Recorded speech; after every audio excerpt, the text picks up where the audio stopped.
Yeah, I've been in the industry for over 30 years. Worked on numerous mega projects, Darwin and on the Burrup, where I started my career 30 odd years ago.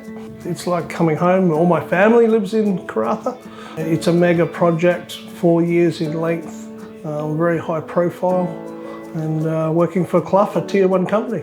You know, there's a great senior management team in place, both here in Perth, and I also look after fabrication yards in Chennai, so we're spread across the world as we fabricate and bring all the components to the Burrup to assemble the plant.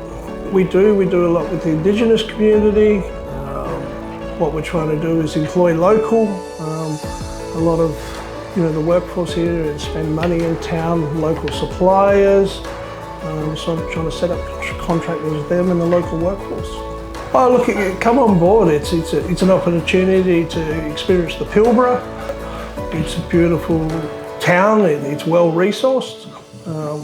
You're not on a remote mine site or things like that. We're in a well-established community with all the resources, restaurants and other activities to do. It's an opportunity to learn. It's a unique project on the scale and size through structural, mechanical, piping, electrical instrumentation. There's so many opportunities to come and learn and see how a major project's assembled. So, right from a graduate or a trainee or even an apprentice, the opportunity to pretty much complete your apprenticeship potentially on this project.